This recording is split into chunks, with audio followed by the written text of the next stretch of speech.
Everyone, and welcome to this month's ITA webinar, Proactive Reporting, Your Questions Answered. My name is Nikki Hamblin. I'm an Olympian and a member of the education team at the ITA. Joining me today is my colleague from the ITA, François Marclay, Senior Manager in the Intelligence and Investigations, which we will refer to as I&I Department. Welcome, François. Great to have you with us today. Good afternoon, Nikki. Thank you for the warm welcome. Good to be here. So, François holds a PhD in forensic science and has worked for the Swiss Laboratory for Doping Analysis for many years. During his time at the laboratory, he worked for the 2012 and the 2014 Olympic Games. In 2015, he joined the Cycling Anti-Doping Foundation to build the I&I team, which joined forces with the ITA in 2021. He has a wealth of expertise and experience in I&I, so it's great to have him with us today to answer commonly asked questions on this topic. So, to make the most out of today's webinar, we are offering translation into Arabic, French, Russian, and Spanish. We'll be launching polls, and your responses will be anonymous, so we encourage you to be involved. We'll be answering your questions live at the end. You can write them at any time using the question button on your Zoom menu. And today, if you wish, you can also write your questions anonymously. We are also recording this session. So before we jump in, I'm pleased to offer our thanks to our official presenting partner, Informed Sport, whose support of these webinars allows us to deliver them free of charge to the clean sport community across 5 languages. Informed Sport is a global certification program for supplements that batch tests products for substances prohibited in sport. As supplement contamination continues to be one of the leading causes of inadvertent doping, we encourage athletes and athlete support personnel to check all products before use at sport.wetestYoutrust.com. In this webinar today, we will respond to some of the common questions we get asked about proactive reporting. We aim to provide more information about the process and instill confidence in the community that if you know, have heard, seen, or suspect doping in sport, you can report. So let's start at the beginning. François, perhaps you can briefly explain what I&I is, who you are, and what you do. Thank you, Nikki. So yes, I will introduce you to the Intelligence and Investigations section here at the ITA, and it goes by the name of I&I, who we are, what we do, and more specifically the practical aspects related to proactive reporting, both at the level of the proactive reporter and at the ITA I&I level. And I'll also be very pleased to answer questions at the end and also to hear from the perspective of the audience of today.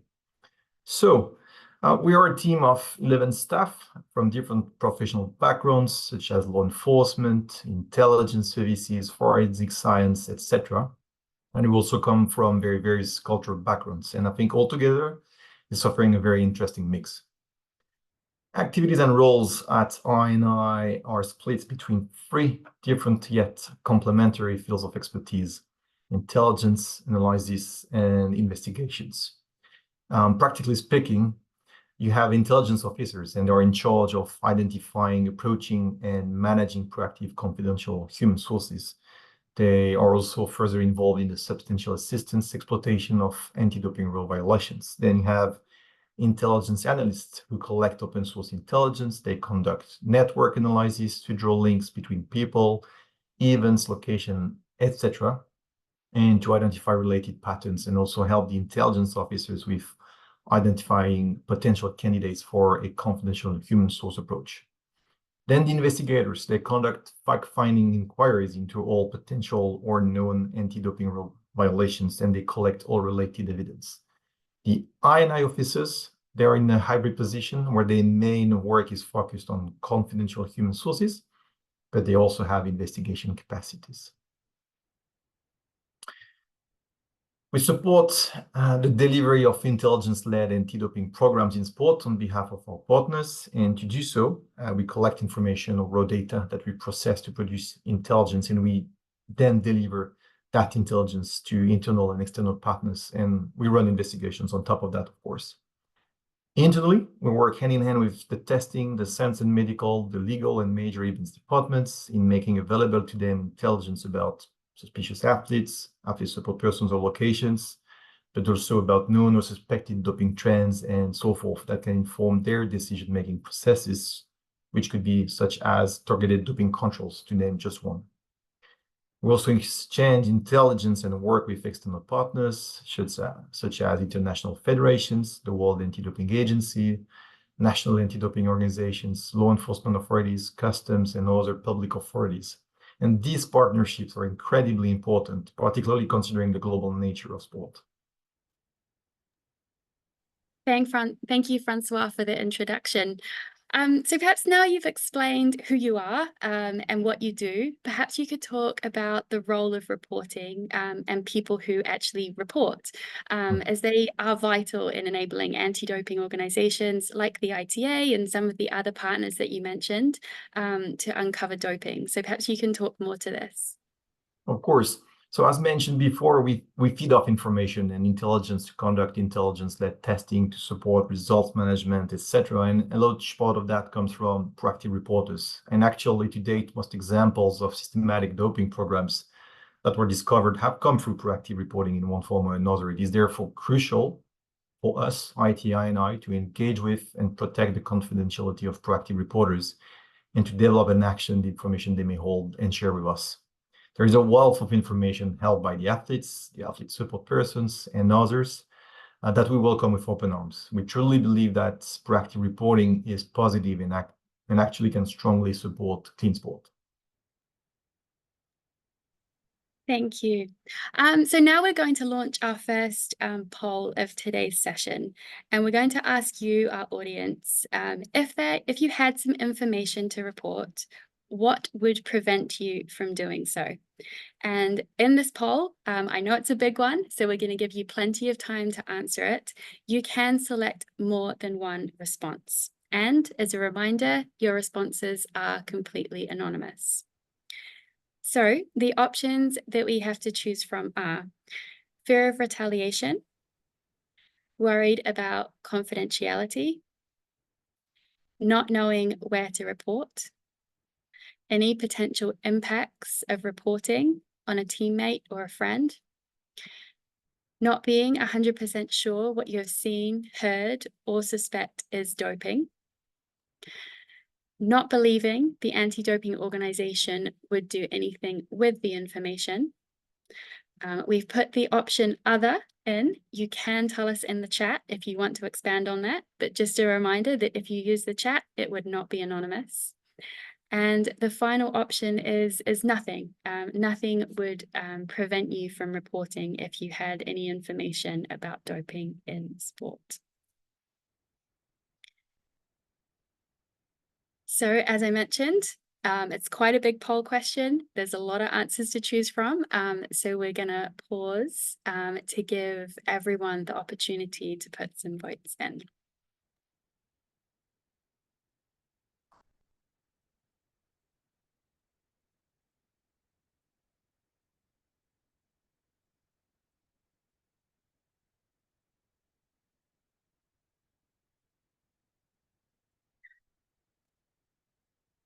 Awesome. So I'm just going to give 5 more seconds before we close it and share the results. Awesome. So I'll ask our backend team to close the poll and share the results. Okay, so we can see that there are barriers to reporting in sport, and this is, I guess, confirmed by our very technical poll question. So perhaps we can now move into breaking down some of these identified barriers and address some of these points. Firstly, I think is maybe not being sure if you have enough information. François, perhaps you can speak a little bit more about who can report and what can be reported, and almost a bit about what the level of information needs to be. Mhm. Absolutely.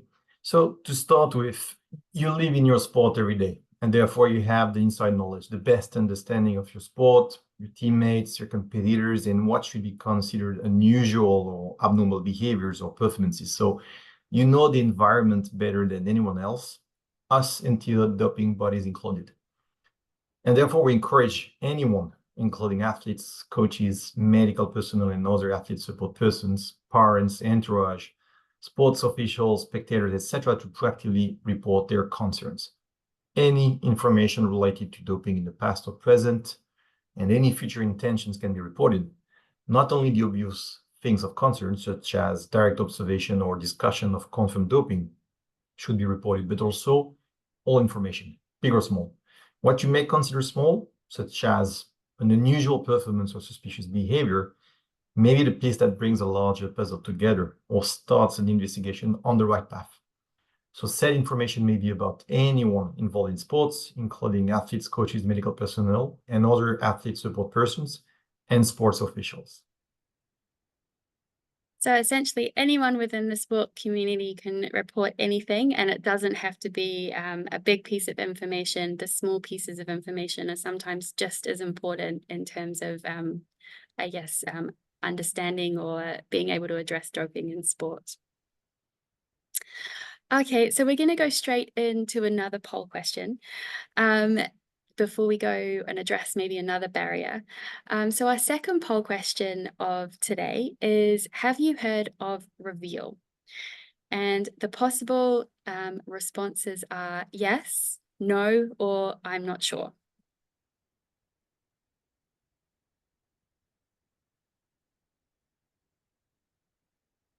And the votes are coming in much quicker than our last poll question. Understandably, this one is a bit more straightforward.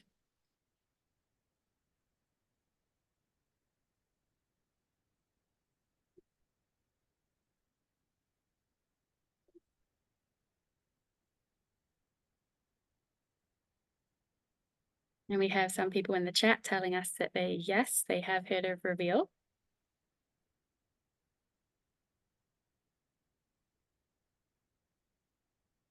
We have someone else saying no, they haven't. Another no. Okay, so we're just going to give 5 more seconds for anyone who wants to put their last vote in.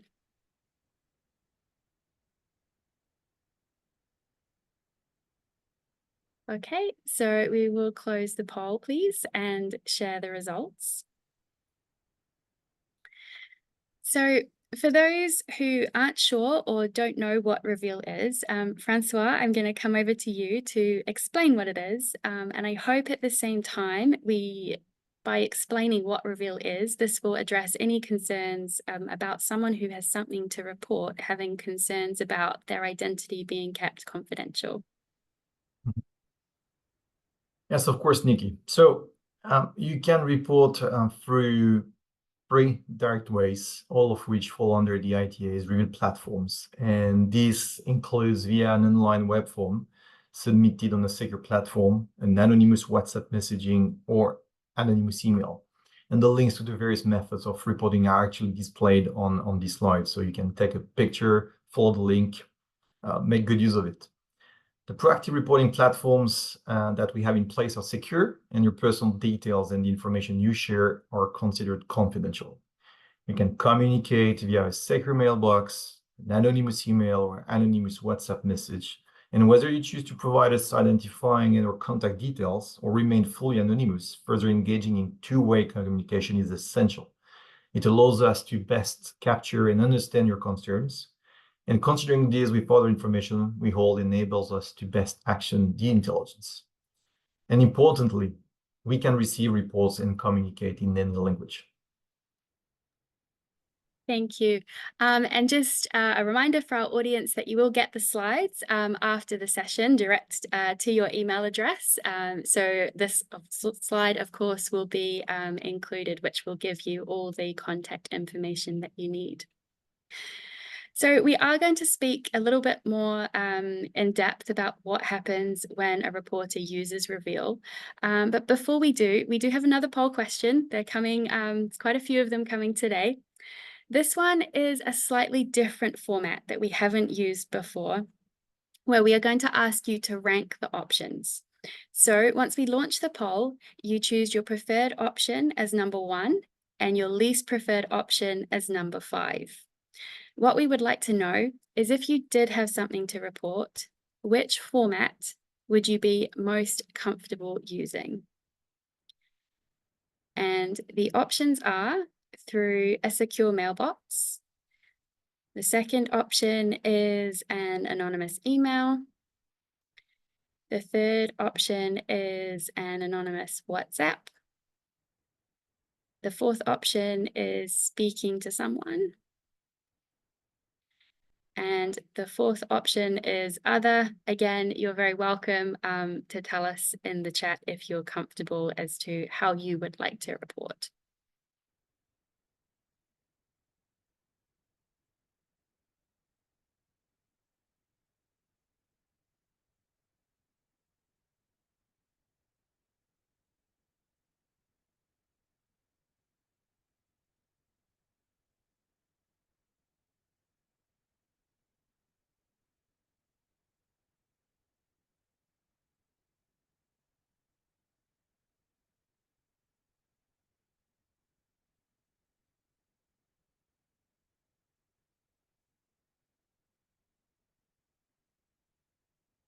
So just as a reminder, all your responses are anonymous. We don't know who is choosing what.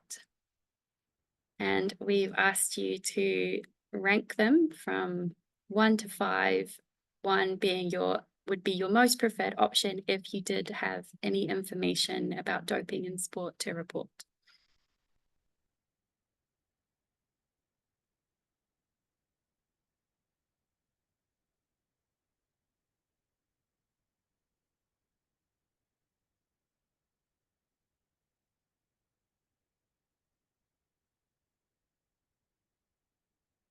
Okay, so we'll just give 5 more seconds. Should anyone else want to pop their preference into the poll question?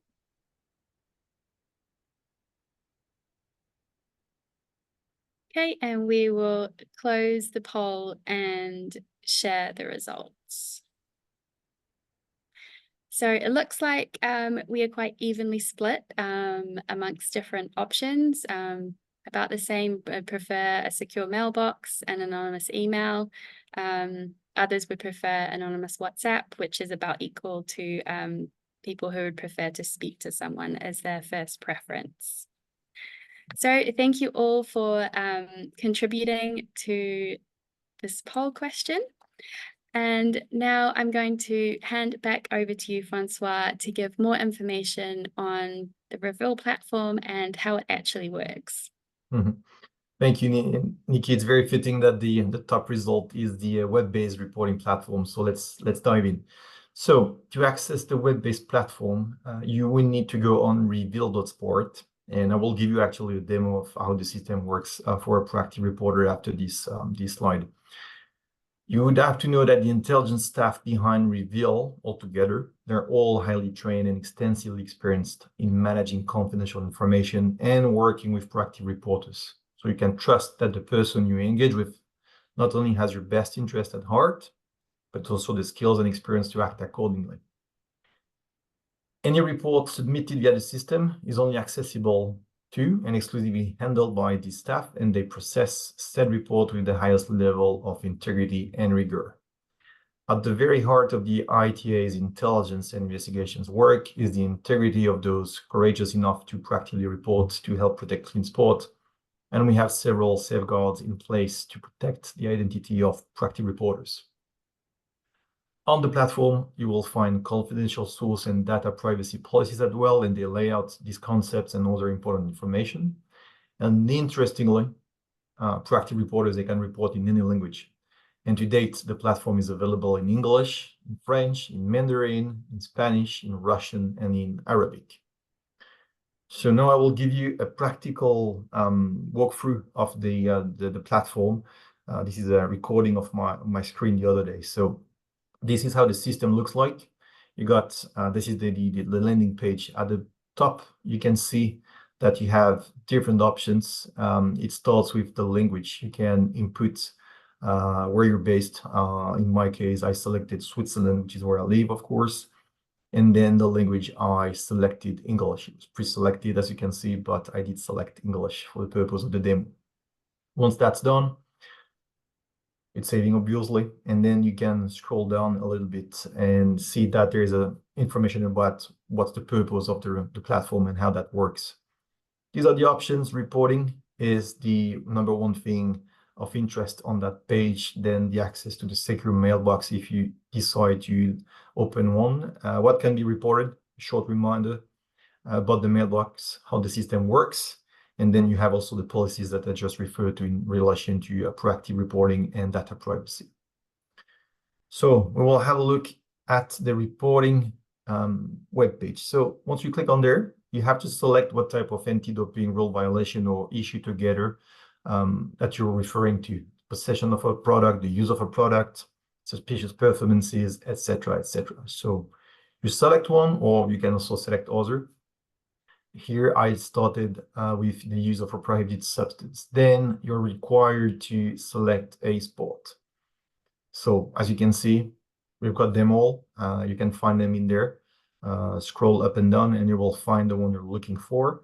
In my case, I selected, if I'm correct, oh, still moving, I selected canoeing, maybe? Yes, that was the thing. Then you have the option to indicate whether it's related to a specific event or not. In that case, I put in the World Champs 2024. In which country did the problem take place? Well, in the country of the World Champs, obviously, which was in Barbados. Well, I just chose randomly. Do you have any other details to provide about the location? It was at the hotel of the athletes. When did the problem occur? It was in August, and more specifically on the 20th this year. Then I indicated who is involved, who is the reporting about, and it was John Smith, the athlete. Then I could also indicate whether I reported the same information to another anti-doping organization such as WADA. In that case, I did not. And then you've got a mandatory box, which is about the information, the new report. So in that case, what I experienced was that on the eve of the competition, I personally saw John Smith injecting steroids in the bathroom. He then discarded the syringe. Sorry for the typo. It's not a live demo, but it looks like one.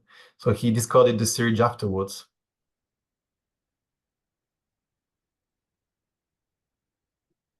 And that was just done it was done when just me and him were there in the bedroom that we shared.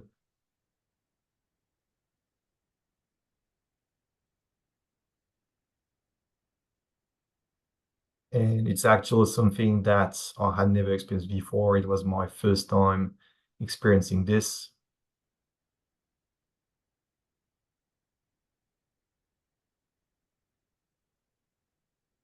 And we did not actually talk about it, me and John. But I'm very uncomfortable with this situation. And this is why I actually decided to report to the ITA.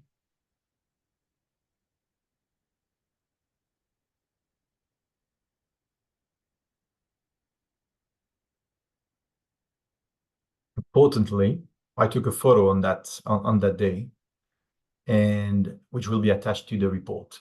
And you will then see that at the top of the web page, you can attach actually media, documents, but you can also record an audio message. Once that's done, it comes down to whether I want to stay anonymous or not.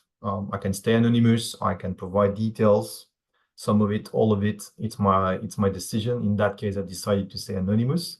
And then you can open a mailbox, which allows you to go back to your information and further interact anonymously with the ITA. In that case, I wanted to make myself available.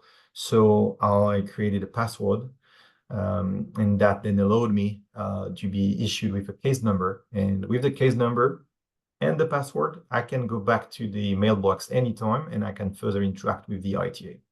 Once that's done, I've clicked on the disclaimers about with the proactive reporting policy, data privacy policies. Then to make sure I'm not a bot, I have to insert this small question there, and boom, then it's submitted. Voila. So you will see that there's a case ID, which you will have to note down, and then of course, remember your password.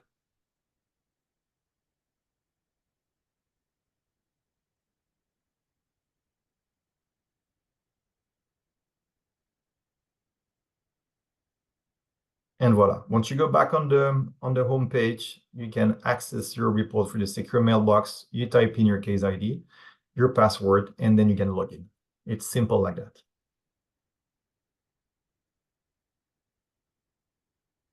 All right, this is not your only option, actually. Another one for proactive reporting, in which you will also find on our website, is reporting via an anonymous WhatsApp or text message. And you may wonder how WhatsApp or text message remains truly anonymous. Well, that service is provided through a third-party software developed by Real Response, which strips all identifying details out of communication to ensure your anonymity. This is a great and simple tool to engage into two-way communication that proactive reporters should really consider. And again, the intelligence staff operating the system is the same one as behind the web-based reporting platform. Thank you, Francois. That was super interesting. Because I guess most people have never seen the other side. I mean, you wouldn't use that platform necessarily unless you are going to report information. So I think that was super valuable for you to run us through that to show us how it actually works. So I guess maybe someone's gone in, they've had something to report, they filled out the form. Are you able to speak more about what happens after the report is submitted? So how you manage the reports that come in, and of course, I guess how you maintain the confidentiality of the reporter, I guess, when you're handling the information and making any decisions about what to do with information received. For sure, Nikki. So once a report is submitted, the intelligence staff provides an initial prompt response to the proactive reporter, and we try and keep the response time as low as possible, but usually it's within 1 business day, and we strive to respond within 2-3 days max to acknowledge receipt and ask further questions, or even seek a telephone call or otherwise to get further details. This, of course, depends on the proactive reporter agreeing to have ongoing contacts with us. In that sense, we're proactive reporters centric, and we consider them and their information independently in a fair, transparent, and confidential manner. And as previously mentioned, protecting the identity of the proactive reporters is paramount. We would always sacrifice the potential to make cases, catch people doping, if we had concerns that doing so could expose the identity of any proactive reporter. Unless, of course, the proactive reporter wished to go on the record to ensure cases were made, in which case we would advise the proactive reporter on their own protection accordingly. As an example, in order to protect the identity of proactive reporters, we will often seek to recreate the allegations or evidence provided by them prior to taking any action, so as to protect their involvement in reporting the concerns to us. Also, proactive reporters can choose to report anonymously and remain fully anonymous throughout the process, even though they were further engaging with us. Thanks. I think that's super interesting. So I understand that a report does not mean there's immediate action or there's an immediate anti-doping rule violation, but information is all assessed. I think perhaps we could maybe go back and explain this a little bit more and how this is managed, because I guess if people aren't really sure if what they've seen, heard, or suspect is actually doping, they may not be confident, or they may think that maybe, oh, I'm getting someone in trouble who maybe hasn't done anything wrong if I report this information. But also on the other side, I've seen a question that's just come in through the chat. And we've had questions about this in education, about, how do you, I guess, filter out any kind of malicious reporting or false reports? Well, part of our process is to make an assessment of the whole picture, and it will start first with an assessment of the credibility of the reporter. So we'll try and understand what is the motivation of the reporter. Are they reporting in good faith? Are they honest and forthcoming in their reporting? Likewise, what is their level of access to the information? Do they have direct and first-hand access? Have they been told by someone else with such access? Is it factual reporting, or are they reporting hearsays, or is that their personal opinion? So once this is understood, we will then assess the reliability of the information. How relevant is the information? Does it pertain to anti-doping matters or other issues? Is it plausible? Is it corroborated by other information or intelligence available to us, or that we can go and collect? We don't consider information to be accurate or relevant on face value, and going through this dual assessment process of the source and the information is essential. Also, if we identify through this process that the reporting was malicious, we will not act on the information without substantial reasons to do so. You should know that any disclosure of an alleged misconduct which proves to have been made maliciously or knowingly to be false may amount to a tampering anti-doping rule violation in accordance with the World Anti-Doping Code and may be sanctioned accordingly. Okay, so maybe you've assessed some information reported, and there is something to it, there's some substance to it. What happens next? What do you do? Then we document and log each piece of information that has been received. We triage incoming information for relevance and time sensitivity, and conduct analysis of said information and assess it against existing holdings that we have to turn the information into actionable intelligence. So said intelligence can be the trigger to opening an investigation or to conduct targeted doping controls. It can also feed decision-making processes with the science and medical testing and legal departments. It can support the results management process in providing contextual and circumstantial information to a known or suspected anti-doping rule violation. It can also feed external partners to better inform their own decision-making process, etc., etc. But it's very important to understand that intelligence produced will be disseminated, and it can only serve a purpose if shared further to the relevant internal or external partners in a secure and timely manner. There's also a feedback loop in that these partners, they will comment on our intelligence and add their own or complement the picture altogether. And all these added pieces will be taken into consideration and will be processed in conjunction with the intelligence that we just delivered. And the overall picture keeps getting updated, therefore, and this is why we call it the intelligence cycle. Ensuring confident, sorry. Oh, sorry, I was going to ask you a question about this, but you can jump right in.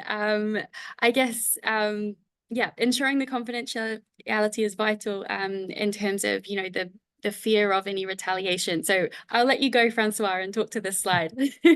Sorry, Nikki, I didn't mean to.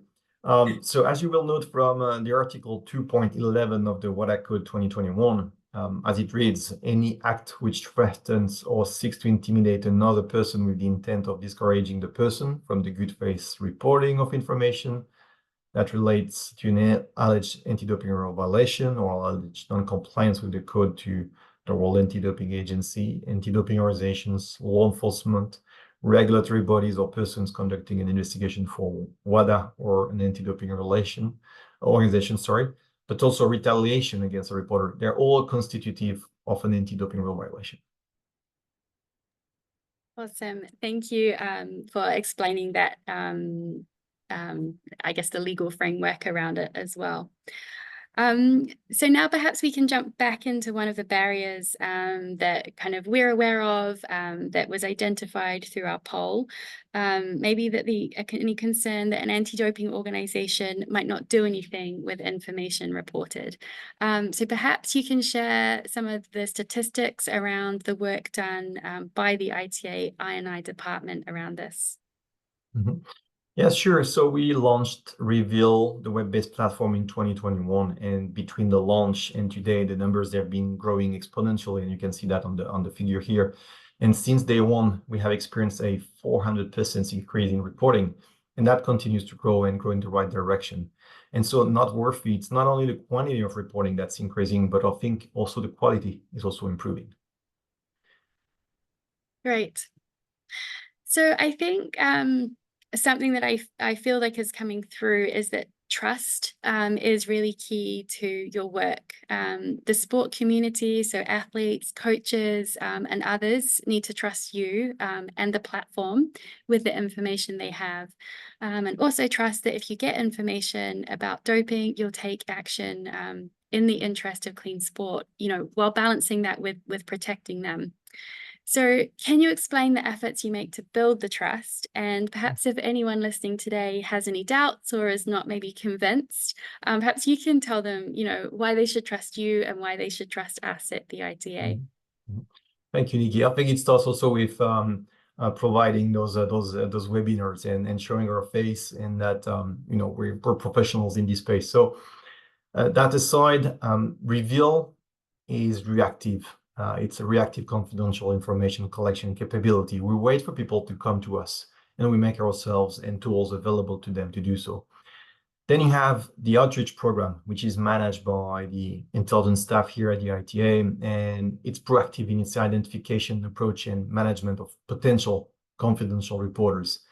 This is a complementary approach to Reveal, and the underlying principle is to establish and maintain trustworthy relationships with athletes, athlete support persons, and others, both active and recently retired, to collect in a more direct manner intelligence of specific interest to the ITA.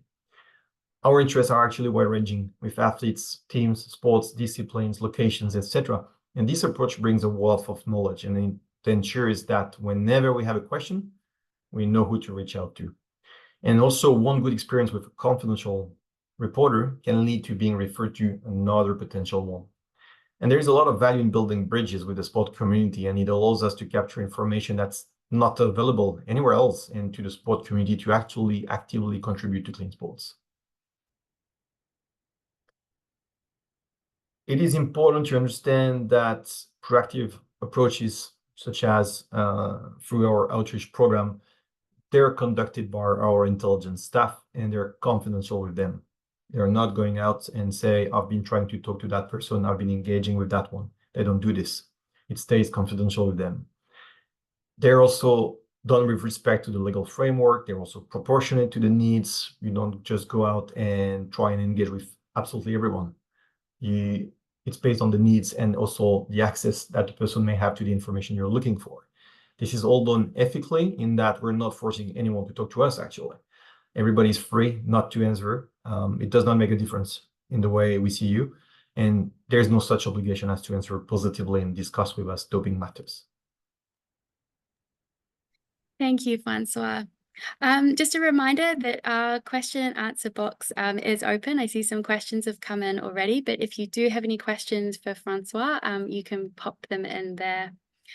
So perhaps to wrap up the content of today's webinar, before we do go to our live Q&A, I would like to conclude with a question for you. And that is, how can we further encourage people with information about doping in sport to report? So it's not a question that you have to answer right now. If you have any thoughts, you're quite welcome to pop them in the chat. You're also welcome to send us an email at any time, or you can tell us anonymously through the survey link you will receive at the end of this webinar. So with that to reflect on, we will go to our live questions. So of course we have Francois with us, but we also welcome Francois's colleague, who is an intelligence officer, who is going to support with answering the questions. But due to the nature of his role, he will keep his camera turned off. So I'm going to throw the first question out to the I&I team. And the question is our anti-doping organization an option? And perhaps just to give this more context, when it came in was when we were talking about reporting preferences, whether someone would like to report via an anonymous platform, by speaking to someone, via an email, via WhatsApp. So I&I team, over to you. I guess is a national anti-doping organization an option for reporting? What options are there available to people? Thank you, Nikki. I think I can understand this one. Yeah, I think reporting to your national anti-doping organization should always be an option. And if you navigate the web, then you will see on most websites of these national anti-doping organizations that they have tools similar than to Reveal.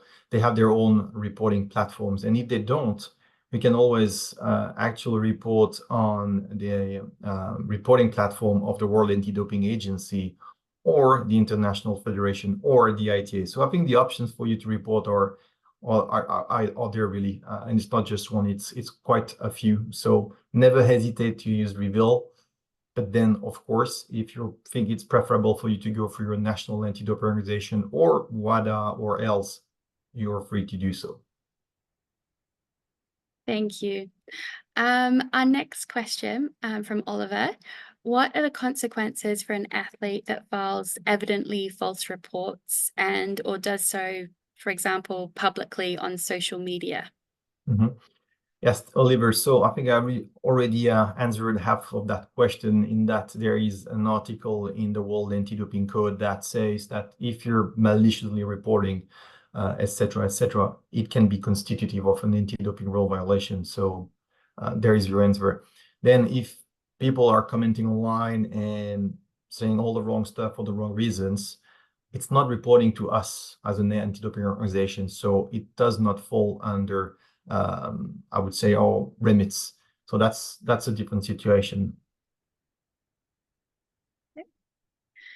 So a third question, will there be an investigation of the reported suspect or reported person who is doping if the informer or the reporter does not contact the ITA in any way besides the initial anonymous report? So does that make sense to you? I think it does. So I think we are free to investigate absolutely anyone for the right reasons. And it doesn't matter if it comes through an anonymous email, a WhatsApp message, the Reveal web-based platform, or an external partner, or someone actually walking to us at a sport event. We've got tons of reasons and good reasons to investigate a suspect. And that come also from no reporting, just from our own test results and other matters, other things that we think are suspicious and indicative of potential doping. So at any given point, we can open an investigation against someone. Okay, great. Another one, since when has Reveal been active and working? February 2021. There we go. Short and sweet. Another question, where can we learn more and in detail about the report investigation procedure? I'm not sure I understand this very well, but I think it's related to what happens once I have submitted my report. What are the investigative steps, and will you keep me informed about what you're doing? I believe this is maybe where the question is coming from. So we will always seek to interact with the and keep the relationship ongoing with the reporter, not only to capture more information, but also to keep them in the loop. But then you would understand that we can only provide so much information as the activities that we run are confidential. So by nature, we also need to be careful with what we put out there. So yes, we keep them informed with what we can inform them about, I would say, which depends on the cases and the timeline and the resolution of the investigation and the outcomes. Okay, I think the next two questions are somewhat related, but maybe we'll go one after the other. So how does the identity of someone that has reported, someone who's made a report is protected? So how is their identity protected? I know you covered a few points around this, but maybe we just want to reiterate some of those. Good question again. So you can obviously report anonymously and therefore provide no contact details whatsoever, no identifying data whatsoever. So we don't know who you are. So that's one thing that you can do on your side. Then If you choose to report in your name, or if you're reporting information that you may be the only one to know about, and that would make you quite easy to be identified by who you're reporting about, then what we do is we remove all identifying data to the best extent possible. We always try in those cases to recreate the allegations, as I previously said in the presentation. We will look for the same information coming from somewhere else, from a different source. And when I mean source at large, not just a person, but it could be from a test, it could be from other data that we have privileged access to, etc., etc. So we will always try and put a distance between the source and the information that they shared with us. And if we fail to do so, and we believe that the action we're taking based on the intelligence is going to put you at risk, then we're not going to do it. We're going to put this on hold and wait until it's the right settings that doesn't put you in a difficult position. Mhm. So perhaps if we use the example of when you did the demonstration of the reporting platform, and so, you know, the reporter saw John injecting his steroids. He was the only person in the room. So maybe if we could work through that. I mean, you are then, as an I&I department, not going to go to John and say, we want to sanction you with an anti-doping rule violation because someone saw you in your hotel room injecting steroids. Mm-hmm. Yes, it's a good point, Nikki. So maybe that guy who reported about John Smith is actually comfortable with us opening an investigation and using the photo that he attached as evidence. Maybe he's happy with that, you know, because he's so uncomfortable with the behavior of John that he wants John to be investigated full stop, and he's happy for his name to be put out there. That's one option. But if the source is not happy with that, they're comfortable sending the picture, not comfortable that John knows about it, it's a different story. Then in that case, and the information referred to John injecting steroids, so what we can do, for instance, is issue a very quick test, a quick doping control and test for steroids.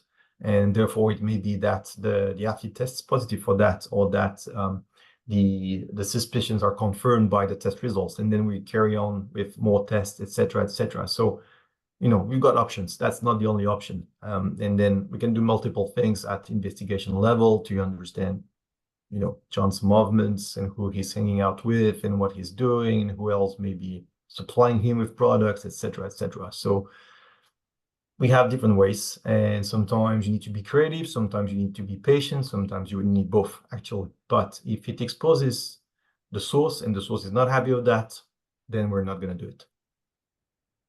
Okay, thank you. So a question from Baran.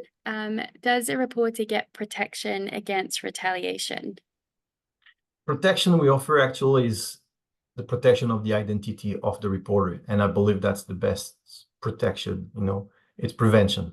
Don't share the identifying details of the reporter.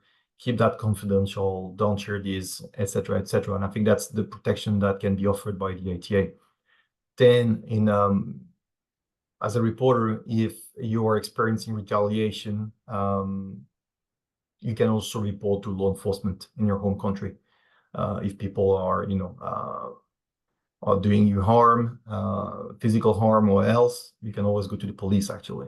And then they can offer a different kind of protection. But our level, at ITA level, the protection that we can offer is the protection of the identity. Mm.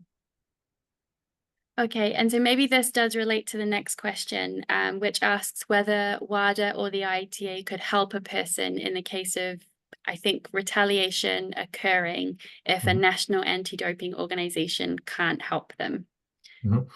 Well, we can help on our end through, well, if the issue is constitutive of an anti-doping rule violation, we can then open proceedings against the person who is responsible for the retaliation. And that's from our angle. But if that's not enough for the reporter, again, they can go to the police, they can report to public authorities and get something done at that level. Thank you. So our next question from Anil is, I think I will maybe respond to this, which is, why is China reporting or complaining about the doping procedure of the Paris Olympics? Anil, I would recommend that you send us an email. I'm not completely clear on, I guess, what your question is. And I'm not sure that we are the best people in this webinar at the moment to give you an answer to that question. So Anil, if you could email us your question, we can get it to the right person to give you a response. A question from Layla: is there a written document to learn more detail about the reporting process? Absolutely. If you go on reveal.sport on our web-based platform, then you will see a proactive reporter policy. Click on it. It's a PDF, and it will lay out all the steps and how the system works, what we do with the data, who we are, etc., etc. Basically, what I've told today, most of it you can find in that document, and it is very clear, to be honest. So go have a read if you need it. Awesome. Thank you, Francois. And Layla, we do have a resources slide next. If it is not on the resources slide, we will add it before we send the slides out, so you can directly find that document. So as I mentioned, we have now got a slide of resources. Just a reminder, you'll get these slides after the session, so all the links will be clickable. We will perhaps add the written document to this one before we send it out. So that does wrap up today's webinar. A big thank you, Francois. It's been great to learn from you and understand more about reporting. And of course, a big thank you to our audience for your attention, for your interaction, for your contributions to the poll questions, and your great questions at the end. We do hope that you found this session valuable. So if you do have any questions, you can always reach us at education@ita.sport. And that just leaves me to say thank you, everyone. Thank you to Francois, and we will see you all next month. Thank you all. Goodbye. Bye.